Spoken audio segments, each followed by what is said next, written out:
जिंदा था, आज भी भुट्टो जिंदा है, कल भी भुट्टो जिंदा था, आज भी भुट्टो जिंदा है, कल भी भुट्टो।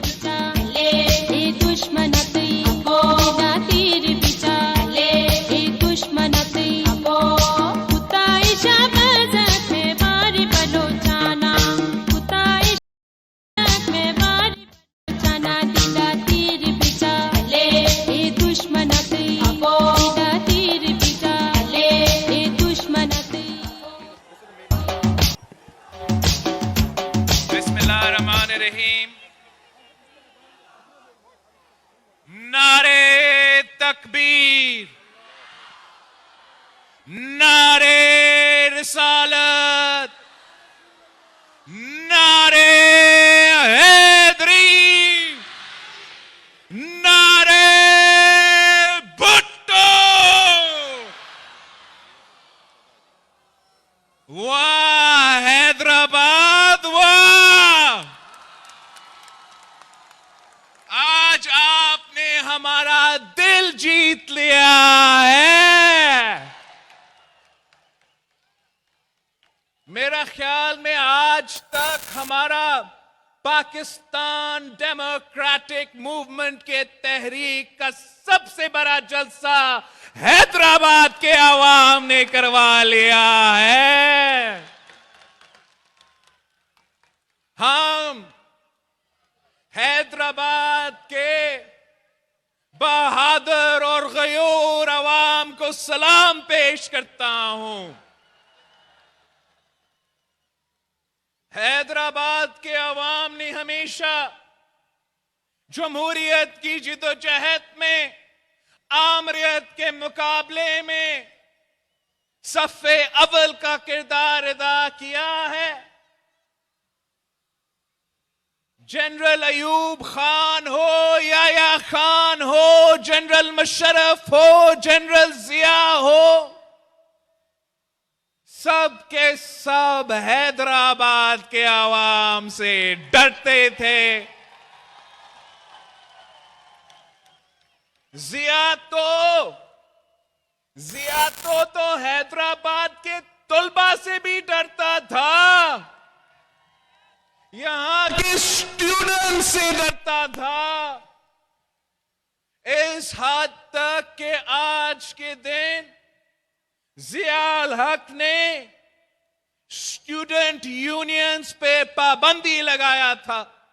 वो इसलिए कि इस मुल्क के नौजवान उस आमिर से नहीं डरते थे।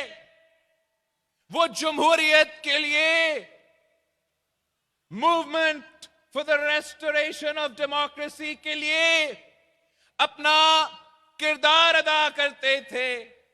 और आज भी जो हमारा सिलेक्टेड हुकूमत है, जो हमारा कठपुतली है, जो हमारा नाजायज, ना अहल और ना लायक वजीर आजम है, वो भी आपसे डर रहा है।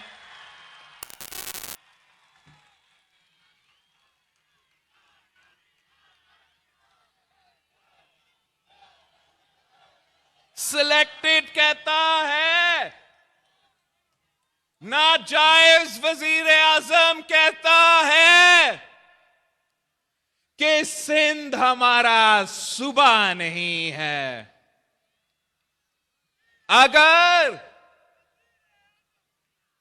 सिंध वजीर आजम का सूबा नहीं है तो किसका है? आप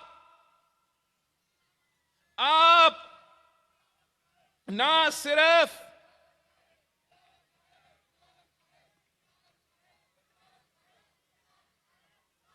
आप तो कठपुतली हो, सिलेक्टेड हो, धांधली के नतीजे में बने हुए वजीर आजम हो।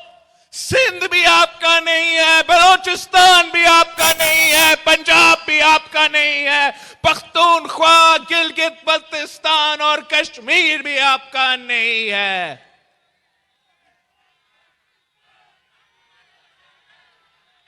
सिंध हमारा सूबा नहीं, कोई ना सिंध चाहिए ना सिंध की आवाम, मगर हां सिंध के जजीरे उसे जरूर चाहिए, सिंध का गैस उसको जरूर चाहिए, सिंध का कोयला उसको जरूर चाहिए, सिंध का जो टैक्स रेवेन्यू है, जो पैसा आप देते हो उसको, वो तो उसको जरूर चाहिए, लेकिन वो ना आप पे खर्च कर सकता है, ना आपके मसाइल दूर कर सकता है, ना आपको रोजगार दिलवा सकता है। वो सिर्फ और सिर्फ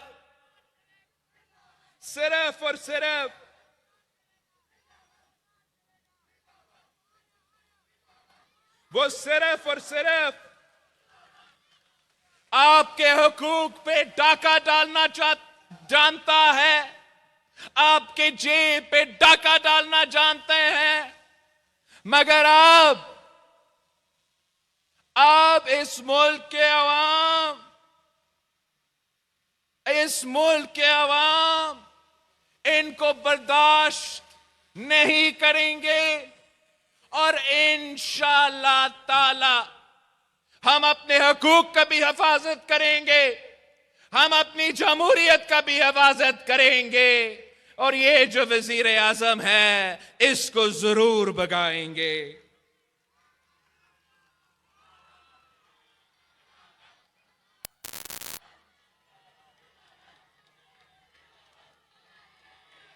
हम कब से कह रहे हैं, ये आपके बेनजीर इनकम सपोर्ट प्रोग्राम पे हमला करता है, ये आपके 18वीं तरमीम पे, आपके आईन पे, आपका दस्तूर पे हमला करता है। पिछले साल आपको आपका अपना NFC अवार्ड का हिस्सा नहीं दिया गया। पिछले साल आपको 116 अरब रुपया कम दिया गया था। इस साल आपको 200 अरब रुपया कम दिया जा रहा है। आप जरा सोचे, अगर आपको आपका हक दिया जाता, आपको वो पूरा 200 अरब रुपया दिया जाता, तो हम कितने हैदराबाद के नौजवानों को रोजगार दे सकते थे। हैदराबाद में हम कितने तालीमी इदारे खड़े कर सकते थे। हैदराबाद में हम कितने सेहत के इदारे खड़े कर सकते थे। ये इमरान खान की पैसा नहीं है, ये हैदराबाद की आवाम का पैसा है, ये सिंध की आवाम का पैसा है। और इंशाअल्लाह ताला हम इस्लामाबाद पहुंचकर अपना हक इनसे छीनेंगे।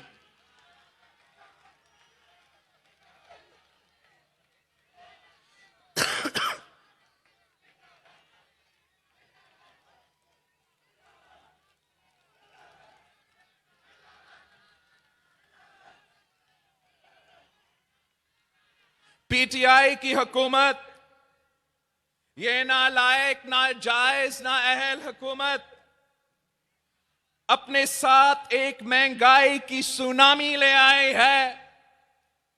आटा, दाल, चावल, हर चीज आम आदमी की खरीद से बाहर है, और खरीद भी ले तो पकाए कहां। आटे की 20 किलो की बोरी 1237 रुपए, आलू 40 रुपए किलो, अंडे 175 रुपए दर्जन, दूध 120 रुपए लीटर, चीनी 90 रुपए किलो, दाल 160 रुपए किलो, पेट्रोल सुपर 112 रुपए लीटर, डीजल 116 रुपए लीटर। ये सब इमरान खान के कारनामे हैं। इमरान ने वादा किया था कि नया पाकिस्तान लेकर आएगा।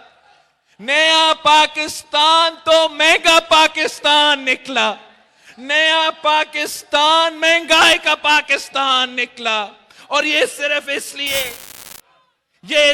इसलिए कि हम पे ये नाजायज हुक्मरान मुसल्लत किए गए हैं।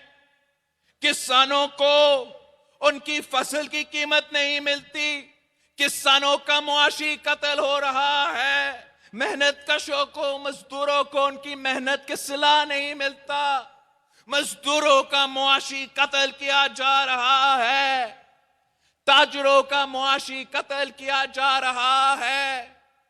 हमारे बुजुर्ग पेंशनर्स भी सरापा एहतजाज पे है, उनको अपना पेंशन नहीं दिया जा रहा है। हमारे बुजुर्ग पेंशनर्स का भी मुआशी कत्ल हो रहा है। और ये सब के सब कुछ सिर्फ और सिर्फ तब्दीली की वजह से है।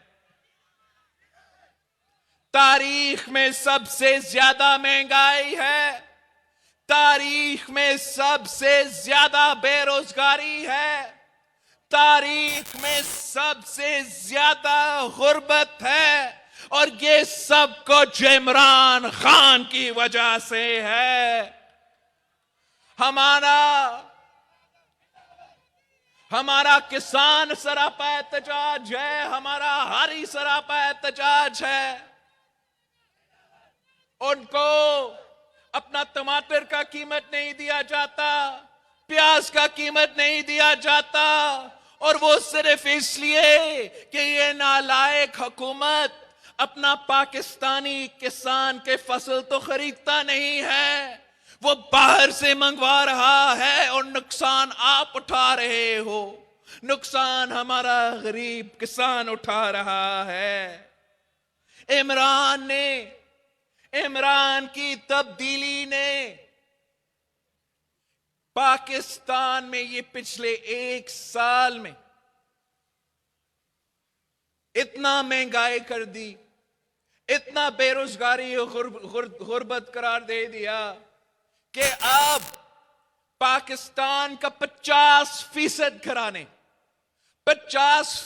घराने मतलब आधा एक घर पाकिस्तान में अब इमरान खान की वजह से, तब्दीली की वजह से गिज़ाई किल्लत का शिकार है।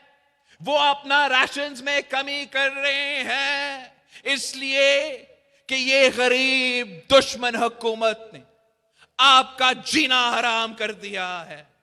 ये गरीब दुश्मन हुकूमत ने हर वो फैसला लिया है जो इस मुल्क के मजलूम तबका के खिलाफ है। ये गरीब दुश्मन हुकूमत अमीरों को रिलीफ दिलवाता है, अमीरों को रिलीफ दिलवाता है, मगर गरीबों को तकलीफ दिलवाता है। ये वही हुकूमत है, ये वही इमरान है जिसने 1 करोड़ नौकरियों का वादा किया है। मैं हैदराबाद के अवाम से पूछता हूं, मैं हैदराबाद के नौजवानों से पूछता हूं कि उन 1 करोड़ नौकरियों में से क्या आपको एक भी नौकरी दी गई है? ये वही झूठा इमरान है जो कहता था कि मैं 50 लाख घर बनाऊंगा। मैं हैदराबाद के अवाम से पूछना चाहता हूं कि क्या ये सच नहीं है कि इमरान की हुकूमत इंक्रोचमेंट के नाम पे, चाहे वो हैदराबाद हो, सक्खर हो, मेरे अपना लारकानों का राइस कनाल हो, गरीबों के सर से छत नहीं छीन रहा है? क्या उन 50 लाख घरों में से आपको एक भी घर दिया गया है? ये वही इमरान है, ये वही इमरान है जो कहता था कि वो कर्ज नहीं लेगा। ये वही इमरान है जो कहता था कि आईएमएफ के से भीख मांगने से पहले वो खुदकुशी कर देगा। और 3 साल में क्या किया? 3 साल के अंदर ही अंदर तारीख का सबसे ज्यादा कर्ज ले लिया। इतना कर्ज ले लिया है कि अगर आप पाकिस्तान की हर हुक्मरान का दौर इससे पहले मिला भी दे, फिर भी आप इमरान का कर्ज का मुकाबला नहीं कर सकता। इमरान ने हर पाकिस्तानी को कर्जी बना दिया है। हर पाकिस्तानी को 175 रुपया का कर्जी बना दिया है। ये वही इमरान है जो दावा करता था कि उसके दौर में पाकिस्तान की मईशत तरक्की करेगा, बाहर से पैसों की बारिश होगा। और किया क्या है? पाकिस्तान की मईशत को बर्बाद कर दिया है। पाकिस्तान की जो इकोनॉमिक ग्रोथ रेट है वो पाकिस्तान की तारीख में पहली बार मनफी में है। पाकिस्तान जैसे मुल्क मुआशी सतह पे अफगानिस्तान और बांग्लादेश का भी मुकाबला नहीं कर सकता है। अफगानिस्तान हालात जंग में है। बांग्लादेश एक जमाने में हमारा हिस्सा होता था। मुआशी इकोनॉमिक ग्रोथ रेट में पाकिस्तान मनफी में है और बांग्लादेश और अफगानिस्तान हमसे आगे है। अगर हम उनसे किसी चीज में आगे है तो हमारा जो महंगाई है वो पूरी रीजन में सबसे आगे है। वो बांग्लादेश और अफगानिस्तान के महंगाई से भी ज्यादा है। और ये सिर्फ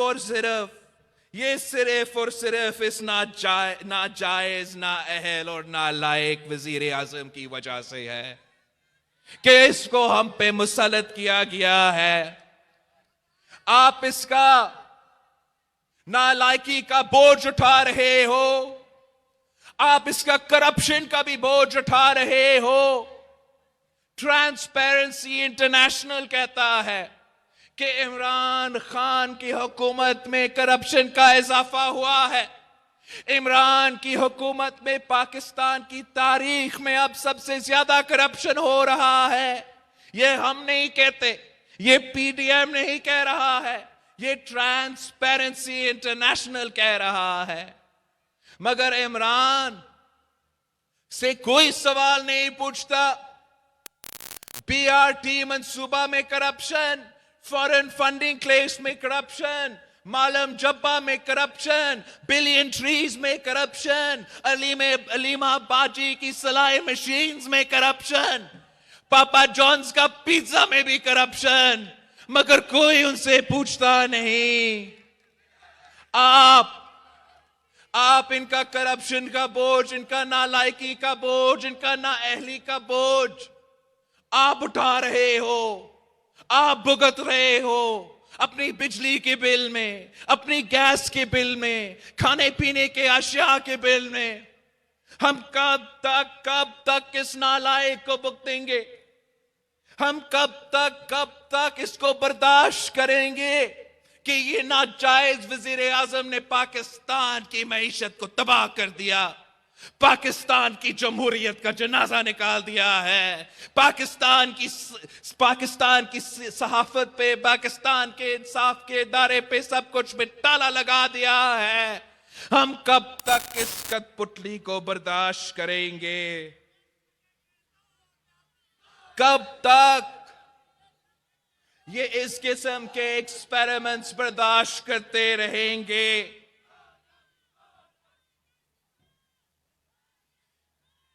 पाकिस्तान के अवाम मुश्किलात का सामना कर रहे हैं, मुआशी बहरान का सामना कर रहे हैं, सिर्फ और सिर्फ इसलिए कि इमरान हम पे मुसल्लत किया गया है। और अब वो कहते हैं कि इस्टेब्लिशमेंट को सियासत में ना घसीटो। मैं आपसे पूछना चाहता हूं, हैदराबाद के अवाम से पूछना चाहता हूं कि इस्टेब्लिशमेंट को सियासत में कौन घसीटता है? क्या वो घसीटते हैं जो हर जलसा में कहते हैं कि आपका कोई रोल नहीं है, सियासत से दूर रहो, हर इदारा को अपना अपना काम करना चाहिए? या वो इस्टेब्लिशमेंट को सियासत में घसीट रहे हैं जो उनको उंगली पकड़ के सियासत करते हैं, जो उनका उंगली पकड़ के इलेक्शंस लड़ते हैं, जो कहते हैं कि हमें इलेक्शंस जितवा के दिखाए, जो कहते हैं कि हमारा पोलिंग स्टेशंस के अंदर और बाहर खड़े हो, जो कहते हैं कि मीडिया को भी हमारे लिए संभालो, हमारा बजट भी पास करवा लो, जो कहते हैं कि दोस्त ममालिक नाराज है आप उनको भी जाके संभालो, जो कहते हैं कि हमने फैटिफ लेजिस्लेशन पास करना है उस पे भी हमें मदद करो, गिलगित बल्तिस्तान पे कंसेंसस बनाना है तो कंसेंसस बनाओ, और सेनेट इंतखाबात आ रहे हैं हमें जरा मदद करो, जरा मदद करो। जब उनको अपना हार नजर आता है, जब उनको पता है कि अवाम उनके साथ खड़े नहीं है, जब उनको अंदाजा होता है कि आपकी वोटों की वजह से वो हुकूमत नहीं बना सकते हैं, वो ताकत में नहीं आ सकते हैं, वो इक्तदार में नहीं आ सकते हैं, तो फिर इस्टेब्लिशमेंट को सियासत में घसीटा जाता है। हमसे नहीं घसीटे जाता है, उनसे घसीटे जाता है। हम तो कहते हैं कि आप सियासत से भी पीछे हटो, आप हुकूमत, आप सियासत से पीछे हटो। आप पाकिस्तान पीपल्स पार्टी का तो बयानिया है कि हर इदारा को अपना अपना काम करना चाहिए और सियासत को सियासतदान पे छोड़ना चाहिए। पाकिस्तान के अवाम को, पाकिस्तान के अवाम पे भरोसा करना चाहिए, पाकिस्तान के अवाम पे एतमाद करना चाहिए, पाकिस्तान के अवाम को के फैसले को मानना पड़ेगा। इनको अपने मुस्तकबिल के फैसले खुद लेने की इजाजत देना पड़ेगा। इंशाअल्लाह ताला जिस मकसद के लिए पाकिस्तान डेमोक्रेटिक मूवमेंट बना है वो ये है कि हमने ताकत का सर चश्मा अवाम को बनाना है, और इंशाअल्लाह ताला हम सब मिलके जिदोजहद करेंगे, हम सब मिलके मेहनत करेंगे, इस नाजायज नालायक नाअहल वजीर आजम को भगाएंगे और ऐसे अवामी हुकूमत बनाएंगे, ऐसे अवामी हुकूमत बनाएंगे जो आपका हुकूक का तहफ़्फ़ुज़ करेंगे, जो आपका मुआशी सूरत हाल का तहफ़्फ़ुज़ करेगा, जो जमहूरियत का तहफ़्फ़ुज़ करेगा, और इंशाअल्लाह ताला हम आपके सारे के सारे मसाइल का हल निकालेंगे। आपसे